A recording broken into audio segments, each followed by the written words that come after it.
Buenas tardes. Hoy, martes 22 de abril, doy inicio a la charla número 111 de Radiografía del Imperialismo Británico. Bien, la misma va a comenzar con una imprevista noticia que se produjo el 19 de octubre de 1838, cuando a los 43 años de edad muere la esposa de Juan Manuel de Rosas, doña Encarnación Ezcurra de Rosas.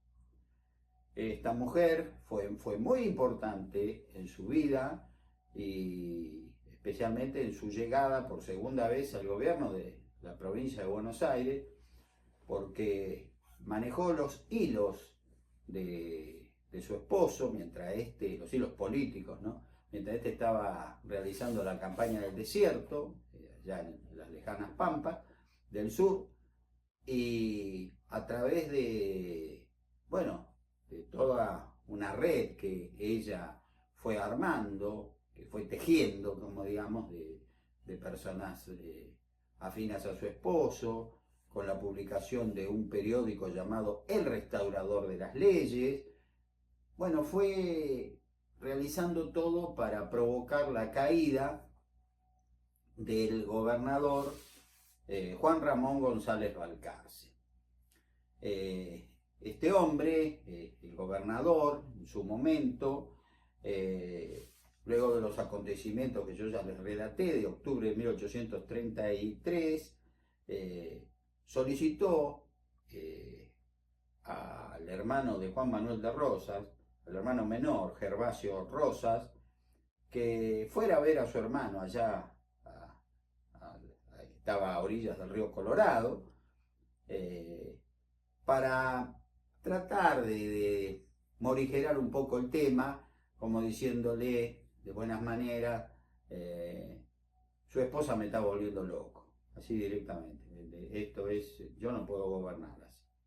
Rosas, luego de escucharlo a su hermano, a Gervasio, lo recibió, la visita fue fría y le respondió: Gervasio, dejate de andar en estas cosas de política, pues vos no sabés ni cuidar un rodeo de vacas. Palabras muy duras, ¿eh? Este desaire fue puesto en conocimiento de sus amistades por Gervasio Rosas cuando regresa a Buenos Aires para informarle especialmente al general Balcarce, al gobernador que lo había enviado, del fracaso de su misión. Y le expresó a sus amigos que él no lucharía en contra de su hermano, porque eso no era lícito, pero que aún cuando corriese sangre por las calles hasta la altura de los postes, no tomaría parte en su defensa. Esto demuestra lo dolido que quedó este hombre. Y Gervasio Rosas se fue a su estancia, que quedaba sobre el río Salado, y se desentendió del que luego va a ser gobernador de la provincia de Buenos Aires. Verdaderamente fue un trato muy, muy duro. Bueno, la muerte de Encarnación Ezcurra de Rosas demuestra que la obsecuencia que muchos han tenido a los gobernantes de turno no es una cosa contemporánea, viene de muy lejos. La legislatura de Buenos Aires le había otorgado el título de heroína de la Santa Federación. Heroína, ¿por qué? Bueno, ya está, por ser la esposa del héroe de la campaña del desierto. Esta fue una mujer notable en aquella época. La verdad que estaba llena de prejuicios hacia las mujeres, ¿no? Era como que la mujer para lo único que servía era para casarse, tener hijos y ser ama de casa, punto, nada más. Encarnación Ezcurra fue una mujer, como Mariquita Sánchez de Thompson, por ejemplo, que se escaparon de esa media, de ese statu quo. Ella participó activamente en la política, fue una devota ciega de su esposo, ¿no? Ella amaba profundamente a su esposo y fue quizás su mejor amiga.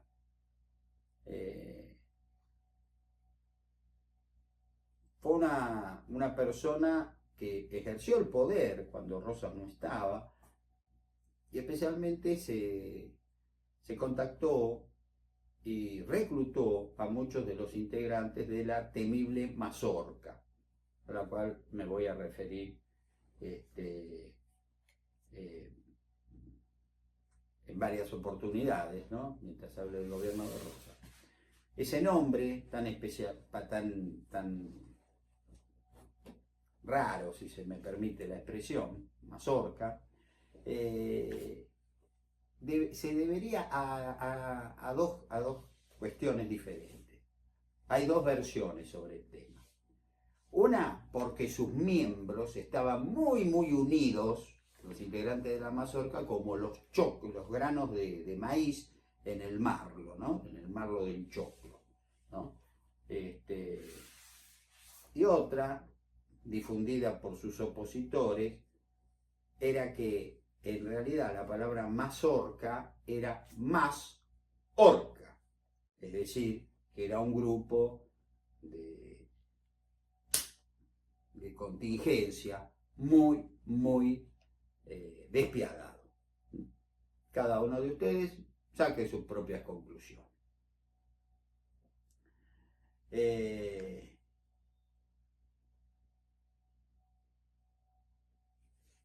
Encarnación Ezcurra de Rosas llegó a casarse con su esposo, que era un hombre muy pintón, diríamos, ¿no? Por medio de un ardid que ambos dos tuvieron. Ella no era muy bonita, no era muy agraciada, pero a Rosas eso no le importó. Vio en ella algo que evidentemente en tantos años de matrimonio no se equivocó. Voy a leer ahora un artículo que escribió el señor Lobato Monteiro, ¿no? Titulado Una camelia. Y dice así, referido a Encarnación Ezcurra de Rosas. Sin ella, Rosas tal vez no hubiese triunfado, como sin Manuelita no hubiese, acaso, prolongado tanto su dominación. Manuelita, su hija, una persona muy buena, que hasta sus más acérrimos enemigos siempre hacían una excepción, decían, no, Manuelita es buena persona. Y los hados, sabios en sus combinaciones, hicieron desaparecer de la escena a la mujer violenta en el momento preciso en que, alcanzada la victoria, era menester consolidarla, papel prescripto, no ya a la madre, sino a la hija. Para que su aureola creciese siempre, Rosas vivía lejos de las ciudades, en donde sus adversarios se consumían por el rozamiento. Vivía en las estancias o en campaña contra los indios. El mismo truco de Napoleón en su campaña de Egipto. Crecía así su prestigio, inflado por la noticia de acciones bélicas que la distancia ampliaba. Pero Rosas, como Bonaparte, nada dejaba al acaso. Y, aunque siempre lejos del escenario político y como ajeno a todo, maniobraba en realidad todos los cordeles, todos los hilos, por intermedio de doña Encarnación, mujer del tipo de la agitadora, de la intrigante, habilísima, que no escoge medios y va como una flecha al blanco. Seducía, compraba adeptos, tramaba, mataba, apaleaba, una verdadera furia que Ariosto olvidara. Todas las cóleras y los odios los atraía sobre su cabeza, desviándose así de la cabeza del marido que aparentemente actuaba tan lejos, el pobre. una imagen, por supuesto, de una persona que no le tuvo ningún cariño, pero que en realidad explica más o menos este fenómeno, porque Rosas estaba como ajeno, no, yo de eso no sabía nada, y la que hacía todo el trabajo, a veces el trabajo sucio, era su esposa en la ciudad de Buenos Aires, porque Rosa estaba, vuelvo a repetir, en las lejanas pampas del sur. Esta mujer, vuelvo a repetir, adoraba a su esposo, lo adoraba. No, todos los que se han ocupado de esa época, de su persona, todos coinciden en esto. En 1838, la audaz e inquietante esposa de Rosas estaba próxima a morir y embargada de un tardío arrepentimiento por una vida pasada en las viciosas satisfacciones de la tiranía. Aspiraba con angustia a los consuelos religiosos y a los socorros del arte médico. Bueno, Rosa no permitió que viniera un padre confesor, que ella, según cartas que escribió Manuelita, le pidió: quiero que un padre me confiese, si por miedo que al cura ese después pudiera andar divulgando cosas que no tenían que salir del ámbito familiar. El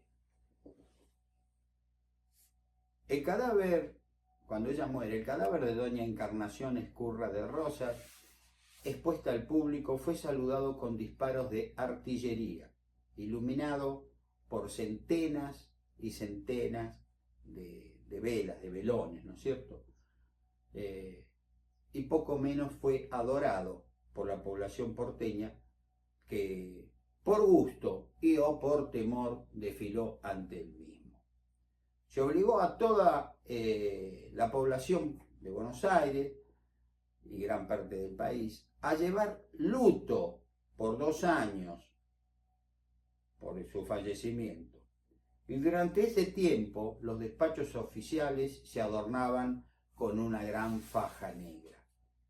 La pregunta que uno se hace: ¿ocupaba algún cargo público del gobierno doña Encarnación Ezcurra? Ninguno, pero era la esposa de Rosa, suficiente. Todo el mundo tuvo que observar luto durante 2 años, atemperar las fiestas, ¿no es cierto?, las reuniones familiares, todos bajo un clima de profundo pesar, por gusto o por temor, repito.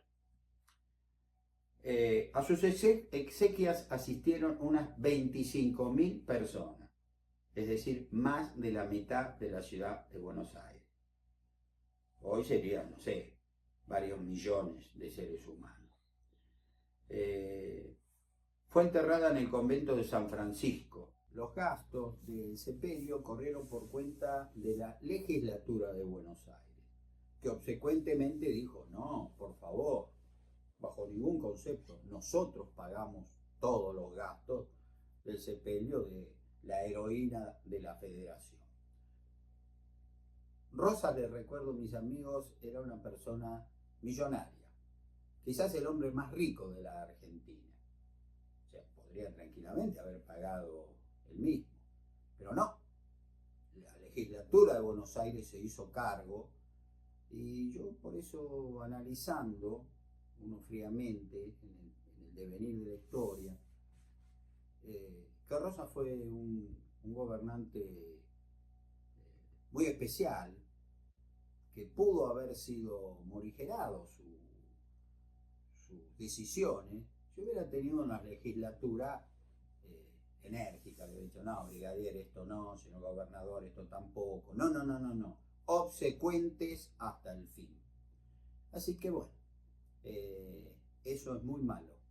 Cuando la idea de Montesquieu, que el poder detenga el poder, no se concreta, y bueno, el que tiene el poder absoluto, recordemos que Rosa tenía la suma del poder público y las facultades extraordinarias, hacen que, bueno, cuando nada a uno lo detiene, uno, aún quizás sin quererlo, avanza en demasía.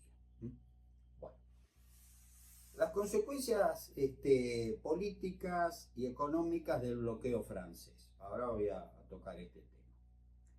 El jueves 15 de noviembre de 1838, el doctor Manuel Vicente Massa fue designado presidente de la legislatura de la provincia de Buenos Aires y sucesor del gobernador Juan Manuel de Rosas en caso de producirse su ausencia, su renuncia y o su muerte.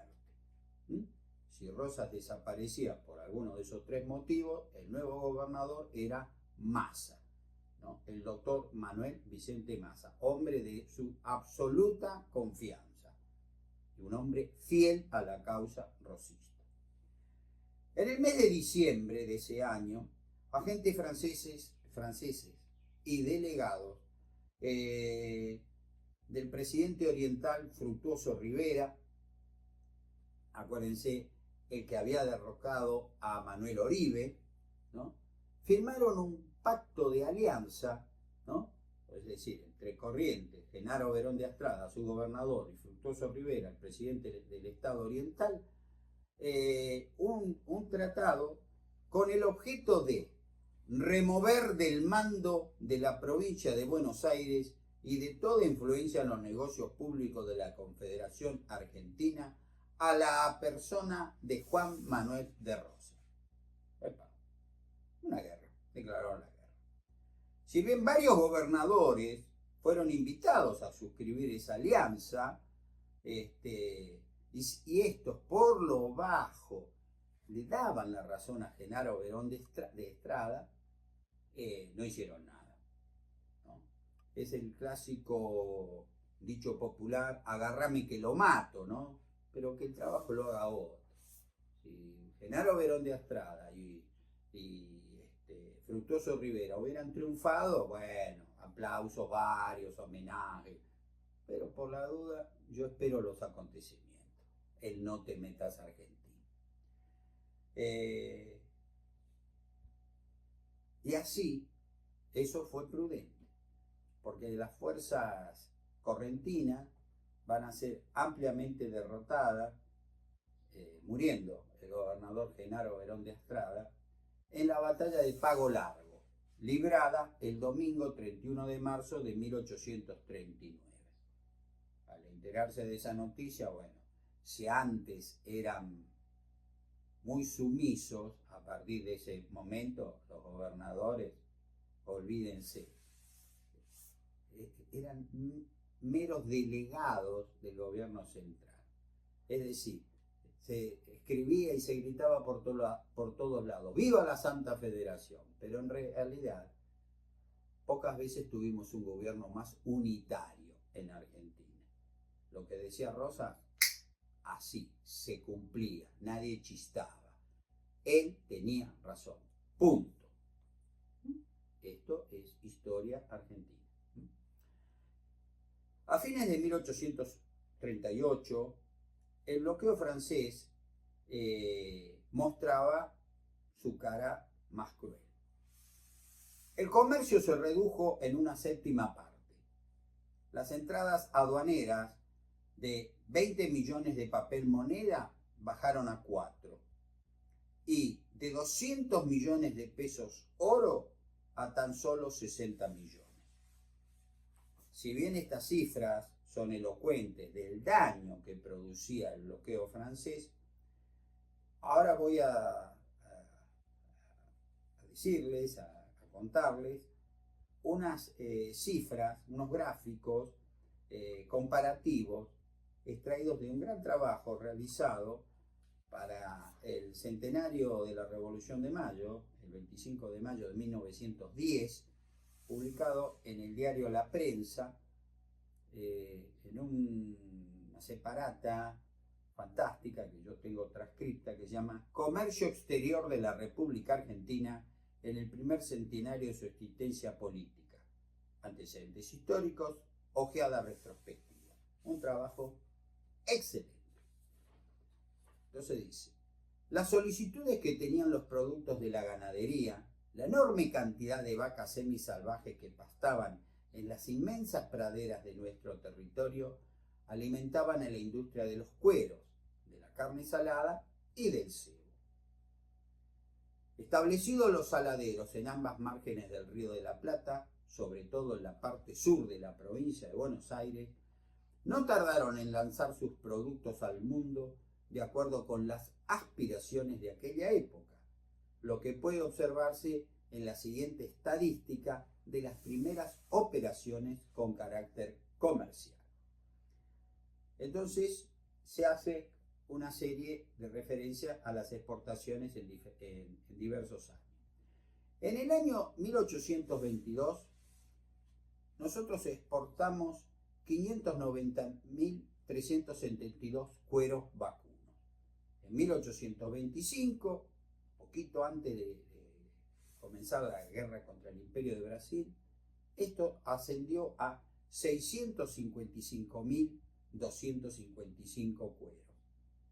En 1829, encontrándonos en esa breve guerra civil entre Juan Manuel de Rosas y el general Juan Galo de Lavalle, bajan las exportaciones de cueros a 324.799. Y en 1837, en pleno bloqueo francés, prácticamente se mantienen a la baja las exportaciones de nuestros cueros vacunos, porque solo se vendieron 323.635. La exportación del tasajo dio por los mismos años en que se mencionan las cantidades que a continuación se expresan. En 1822, 87.663 kilos de tasajo. En 1825, 250.652. En 1829, poquito antes de comenzar esa guerra civil que ya les comenté recién, que comenzó por el fusilamiento del coronel Manuel Dorrego, aumenta las exportaciones del tasajo, que era la comida que comían, con la que se alimentaban a los esclavos, especialmente de Brasil y del Caribe, a 521.444 kilogramos. Y por efectos del bloqueo francés en 1837, esto desciende abruptamente a 178.877 kilogramos. O sea, en este cuadro, los que adquieran la obra lo podrán ver gráficamente, es impresionante la caída de nuestras exportaciones. Ante esta significativa merma de ingresos, porque eso significaba que entraba menos dinero en caja, el gobernador Juan Manuel de Rosas incrementó las cesantías en masa de la administración pública y en el ejército, aprovechando, como el gaucho pícaro que era, desembarazarse de muchos militares que lo habían aplaudido en 1835 cuando asumió por segunda vez el gobierno, pero que ahora, por lo bajo, él sabía que murmuraban contra su despótico gobierno. Esta expresión gaucho pícaro a mí no me corresponde. Esto corresponde al extinto coronel Manuel Dorrego. En 1827, Dorrego, refiriéndose a Juan Manuel de Rosas, dijo: mientras yo sea gobernador, ese gaucho pícaro no plantará su asador en el fuerte. Le desconfiaba, y creo que con justa razón. El comercio se hunde, y para siempre. La ganadería queda sin mercados. Los hospitales ya están entregados a la piedad pública, o sea, la gente aportaba dinero, lo que podía para ayudar a los hospitales. La universidad costeada por sus alumnos. La industria de las ovejas merinos acabadas en su nacimiento, y así las artes y todo cuanto forma la prosperidad. O sea, el panorama de la Argentina era terriblemente malo, muy dificultoso.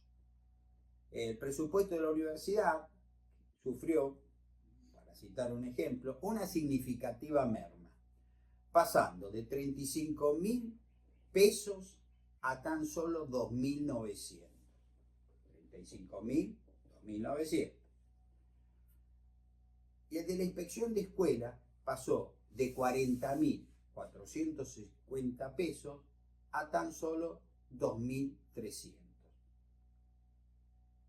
Los maestros, los pocos maestros que continuaron trabajando, no cobraron sus sueldos en 1838. En realidad vivían de la caridad de amigos, de familiares, que bueno, le decían, bueno, pero seguí, los chicos tienen que aprender, ¿no? Alguien les tiene que enseñar. Pero se cortó todo. Eso me hace reflexionar, que no burlándome del hecho, de que ciertos gobernantes contemporáneos creen que cortando todo han inventado la pólvora. No, eso ya fue inventado hace muchos años, 1838.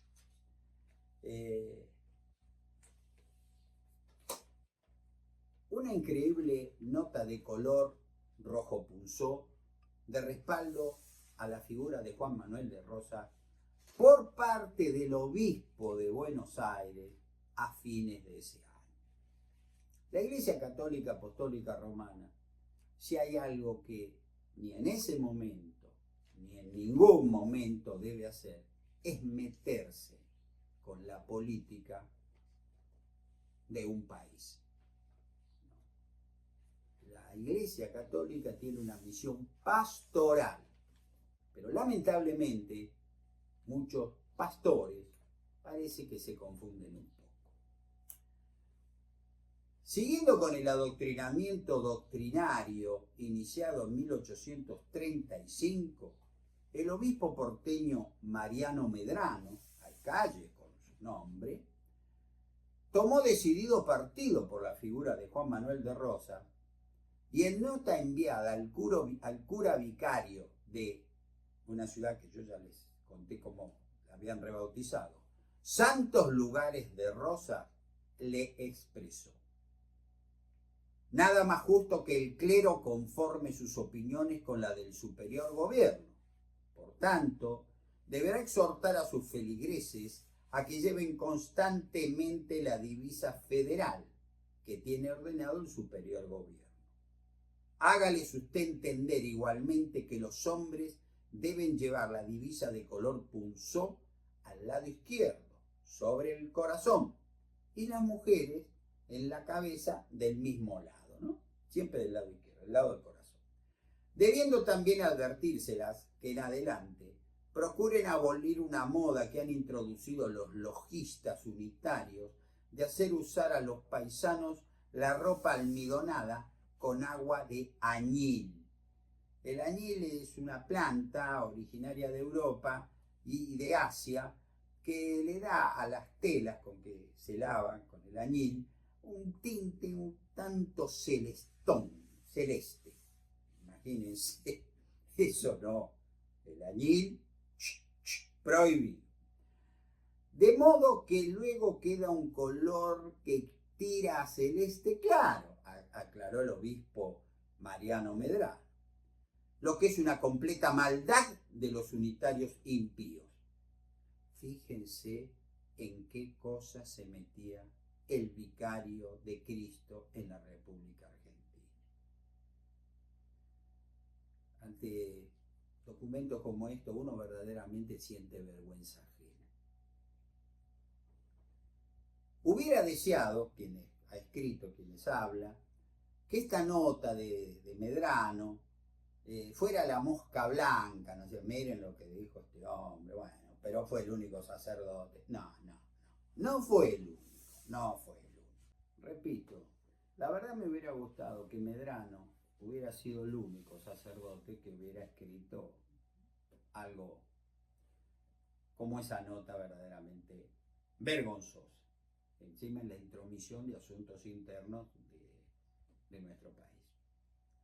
El martes 9 de enero de 1839, Hipólito Piñero, juez de paz de la Ensenada de Barragán, le escribió a Agustín Garrigós, oficial mayor del Ministerio de Gobierno, agradeciéndole el envío a dicho poblado del cura vicario José Antonio Pérez, con esta nota: todos los domingos el ofertorio de la misma parroquia, nuestro cura nos ha predicado el Evangelio, concluyendo siempre con la obligación que tenemos de amar la causa santa de la Federación, invitando a hombres, niños y mujeres para que todos traigan siempre la divisa federal consigo. Y últimamente nos invitó para que junto con él pidiésemos a Nuestra Señora Madre de las Mercedes que prolongase la vida de nuestro héroe, el ilustre restaurador de las leyes, Juan Manuel de Rosas, quien, si por desgracia nos llegara a faltar, no habría patria, religión ni federación. Acompañamos por la tarde la procesión que se hizo llevando bajo el palio y en una custodia al Santísimo Sacramento y en unas andas elegantes y federalmente adornadas a nuestra augusta titular María Santísima de Mercedes. Durante la procesión hubieron fuegos artificiales. El atrio de la iglesia estaba adornado brillantemente, flameando en lo más alto del templo la bandera nacional, a la que condecoraban los punzones. En la fachada de la iglesia estaba bajo un arco de preciosas flores y el retrato de nuestro ilustre restaurador de las leyes. Y a su lado, dos grandes cuadros, punzones con las inscripciones: ¡viva nuestro ilustre restaurador de las leyes! ¡Viva la Confederación Argentina! Bueno, esto, mis queridos amigos, demuestra a lo que se llegó en algún momento a vivir en nuestra patria, ¿no es cierto? Lamentablemente no iba a ser la última vez que veríamos algo parecido. Pero bueno, para eso falta mucho. No nos apresuremos. Vamos paso a paso. Estamos ahora en la postrimería, en la llegada, del año 1839. Yo en la próxima charla, que va a ser el jueves 24, en la charla número 112, me voy a referir, como yo ya expliqué, sin prisa y sin pausa, a cómo se va a ir desenvolviendo toda esta situación. Estoy convencido que al obrar de este modo, sin apresuramiento, es la forma que podemos entender una época y todo lo que va a acontecer a posteriori. Repito, Rosas tenía todo el poder omnímodo en la República Argentina. Era un hombre frío, muy duro y convencido, eso sí, que lo que estaba haciendo era lo mejor para nuestro país. Como nadie se atrevía a rebatirlo, a decirle, no, miren esto, se está equivocando, qué sé yo, trácate. Alguna vez comenté que cuando un general romano ganaba una campaña militar y volvía a Roma, era honrado por el pueblo, generalmente esto se hacía en la época de la República, por el Senado y luego hasta por los propios emperadores, con una marcha llamada triunfo, una marcha triunfal. Y este hombre, el general victorioso, cerraba dicho desfile, el triunfo, con una cuadriga, o sea, un carro de 4 caballos blancos, él arriba de un carro blanco también, vestido con ropas blancas, y un esclavo al lado de él, bastante bien vestido, de un color oscuro, para distinguirlo, iba al lado de él y sobre la cabeza le ponía una corona de laureles de oro, y permanentemente le repetía: recuerda que eres solo un hombre, recuerda que eres solo un hombre. ¿Para qué? Para que este general victorioso no se confundiera. Roma ese día le daba un tratamiento como si fuera un dios. Él había vencido en la guerra, en la conquista, pues Roma lo premiaba, las ovaciones, los aplausos, flores, todo lo que ustedes se imaginen. Quizá lo habrán visto en alguna que otra película que se ha hecho sobre esto, un triunfo romano, un desfile llamado triunfo. Pero qué sabios los romanos, ¿eh? Al mismo tiempo le ponían un esclavo, que no era un ser humano, era una cosa, que le advertía: esto es todo muy bonito, te lo ganaste, lo mereces, todos te queremos, pero recuerda que eres solo un hombre. ¿Para qué nos confundamos los tantos? Si a uno nadie le puede decir la verdad o lo que uno considera que es la verdad, estamos en graves problemas. Y eso es lo que le pasa a la gente que cree que tiene todas las respuestas, cuando nadie, absolutamente nadie en la historia de la humanidad las ha tenido, porque es imposible tener todas las respuestas. Uno puede saber un poco bastante de un tema, pero qué inteligente es de pronto preguntar: yo quiero hacer tal cosa, ¿qué les parece? A un grupo, al gabinete, que para eso lo crearon los británicos, los ingleses. Y lleva ese nombre porque se reunían en un gabinete, que es un espacio físico, de los viejos castillos. Entonces, como el mítico rey Arturo con sus caballeros de la mesa redonda, dice: vamos, quiero hacer tal cosa, me parece oportuno hacer tal cosa. ¿Qué les parece? Esa es la pregunta del millón. ¿Qué les parece? Y los subalternos, llamémoslo así, sus subordinados, sus ministros, le dicen su parecer. Nadie se ofende, nadie se enoja, nadie maldice, porque al contrario, todos están dando la mejor de las opiniones, lo que ellos consideran que es lo más adecuado para ir por la ruta A o por la ruta B. Y quizá no hay que ir ni por la ruta A ni por la B, por el medio, por la C. Y cuando uno logra, preguntándole a sus principales, las principales personas que lo rodean, las personas de confianza, ¿cuál es el mejor camino a seguir? Eso no demuestra debilidad, por el contrario, eso, a mi humilde modo de ver, demuestra sabiduría. Porque cuando uno se encarga de los negocios públicos, tiene que ser muy prudente y respetar la opinión de todos, aunque estén equivocados. No importa. No hay que enojarse con nadie, no hay que insultar a nadie, y hay que aceptar el consejo o explicarle al que dio tal opinión que no es la mejor por esto, por esto, por esto. Y así nos enriquecemos todos.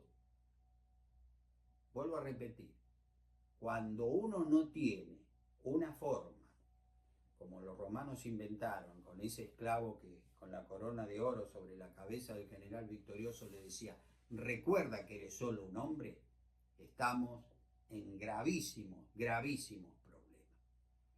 Mis queridos amigos, si Dios quiere, nos vemos el próximo jueves en esta extensa, pero creo que educativa, serie de charlas que he dado en llamar Radiografía del Imperialismo Británico. Han sido ustedes muy amables. Buenas tardes.